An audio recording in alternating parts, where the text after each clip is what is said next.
figured, they'll get it turned around. They'll be fine. And I've seen this movie a million times. But in jet fashion, the Jets jetted it away.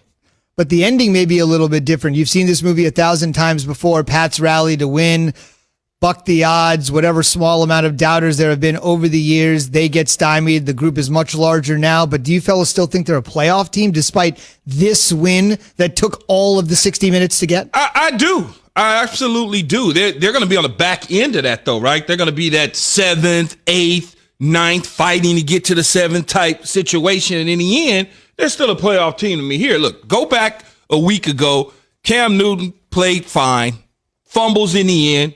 Instead of having the ball in his left arm, he's got it in his right. Instead of having it away from the traffic, he has it against the traffic. They punch it out. He fumbles. Played fine enough to win the football game. Had him in a position to win the game. You fast forward to last night. You look at it, you go, it's the Jets. How could that be? Every now and then, in 16 games is a long season, you're going to have a stinker 2, 3, maybe even 4. Every single team in the National Football League, you can go around and look at close games and clunkers. I mentioned the Pittsburgh Steelers and the Dallas Cowboys. Pittsburgh Steelers are undefeated. That almost got taken away from them against the Dallas Cowboys. But it didn't. The Tampa Bay Buccaneers lost to the Chicago Bears. Do you really honestly think that the Chicago Bears, Jay Will, are better than the Tampa Bay Buccaneers? Not even close. So you're going to have those type of situations where they're going to be tough games. Now, they've dug themselves in a deep hole. They've got to continue to keep playing better to climb themselves out of it. I really disagree. I don't think the Patriots are going to make the Super Bowl, make the playoffs at all. Oh, you got them going to the Super Bowl. No, the conference. They're not going to make. They're not going to make the playoffs. And look, I understand a win is a win, but how you win is important. Didn't we expect the Patriots to beat the Jets last night? The Jets are the worst team in football. Didn't we expect Cam Newton to come out and be somewhat decent to beat this Jets team? Now, if you want to talk about how they beat them, that's a different conversation than just the fact that they beat them. Look, they dominated time of possession last night. All right? Their defense, the Jets defense was on the field for pretty much all the second half. In the second half, how about this, Zubin? The second half, offensively, the Jets only saw 4 plays. Offensively. 4 plays in the second half. I mean, that's in the fourth, I think. That's problematic. That's problematic. So you wear a defense down, and yes, you beat them by a field goal at the end, but how you beat a Jets team is pretty important, isn't it? I'm encouraged watching, I almost said Tom Brady. I'm encouraged watching Cam Newton have a Brady-like performance. 27 to 35, 200 and some odd yards, finding a guy like Jacoby Myers, much like a Julian Edelman, someone to lean on that you have confidence in, that you're going to throw the football to. He rushed for 2 touchdowns. He didn't get one in the air. That's okay. That's okay. Brady wouldn't have the rushing touchdown. Brady would have him in air. But that's fine. At some point throughout the game, I believe Cam Newton was 11 of 11 or 10 of 11. In methodically taking what they gave him, didn't force anything. I'm encouraged by that.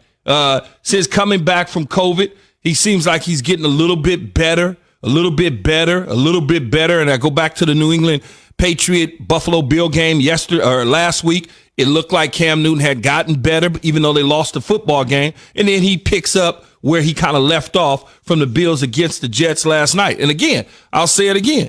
You're going to have some stinkers and some close games against teams that you may play down in their competition. It happens all the time in the National Football League. On the other side, the worst team in football is off to its worst start ever. That's saying something. That's quite a double whammy there. The Jets are 0-9 for the first time. They didn't play with Sam Darnold's shoulder injury, didn't have Quinnen Williams' hamstring injury. The one bright spot the entire season has been their mammoth tackle, Mekhi Becton, who's been playing great football, left the game last night with a chest injury. Adam Gase was a little bit more sullen. Normally he comes out really ornery in these post-game press conferences. Well, the end is near. Can't say a whole lot. Gotcha. He did say we're doing everything we can. We're playing our ass off. It's just not enough. It was a little more positive, if there's anything positive to take from being 0-9. He usually comes in there a house of fire and it gets really confrontational with the media. I didn't see that much of it last night when I was watching, but where do the Jets stand now? They are at a point they have never been in the history of the franchise. I was on a 1-15 team. That coach got fired. That's all I can say. I was on a 1-15 team. The coach got fired after 2 years.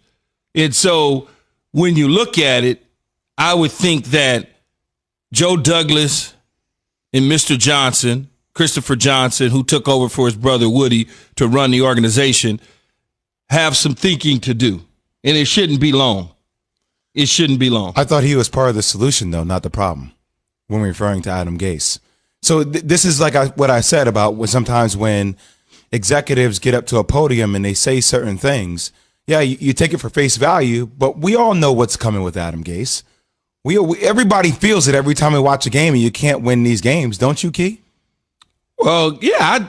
When you 0-16 or 1-15, man, that's hard to sell. Okay, so if I go 1-15 and I'm in my first year as a first-time head coach, and my team is decimated week in and week out, and I'm losing players, or we're losing games by a field goal, or we're losing games by a touchdown, or whatever the case may be, and we're competitive, then I can carry that over because I can sell that to my fan base.